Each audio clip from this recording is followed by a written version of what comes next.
Pumpkin pasta. பாஸ்தான்னு சொல்லிட்டு soup மாதிரி ஏதோ காமிக்கிறேன்னு யோசிக்கிறீங்களா? அந்த கன்சிஸ்டன்சில அடுப்பை ஆஃப் பண்ணாதான் கொஞ்ச நேரம் கழிச்சு இந்த மாதிரி நல்லா சேர்ந்து வரும். லஞ்ச் டைம்ல பசங்க டப்பா ஓபன் பண்ணும்போது பர்ஃபெக்டா இருக்கும். ஒரு செப்பரேட்டர்ல 50 கிராம் பாஸ்தாக்கு 100 ml தண்ணி, உப்பு, இட்டாலியன் சீசனிங், அரை டீஸ்பூன் ஆலிவ் ஆயில், 50 கிராம் பரங்கிக்காய், உப்பு, இட்டாலியன் சீசனிங், சில்லி ஃபிளேக்ஸ், 2 பூண்டு, அரை டேபிள் ஸ்பூன் ஆனியன், அரை டீஸ்பூன் ஆலிவ் ஆயில், 2 பாதாம், 1 டீஸ்பூன் தண்ணி மூடி வச்சு 2 விசிலுக்கு ப்ரெஷர் குக் பண்ணிடுங்க.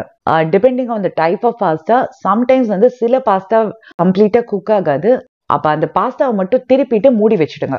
ஆறின உடனே 1/4 கப் பால், 1 டேபிள் ஸ்பூன் மொசரல்லா சீஸ் சேர்த்து அரைச்சிட்டு இட்டாலியன் சீசனிங், வெந்த பாஸ்தா அதில் இருக்கிற தண்ணி சேர்த்து மூடி வச்சு 2 மினிட்ஸ்க்கு குக் பண்ணிட்டு அரைச்ச சாஸ் சேர்த்து நல்லா மிக்ஸ் பண்ணிட்டு 1/4 கப் தண்ணி ஊற்றி நல்லா மிக்ஸ் பண்ணி 3 மினிட்ஸ்க்கு குக் பண்ணிட்டு அடுப்பை ஆஃப் பண்ணிடுங்க.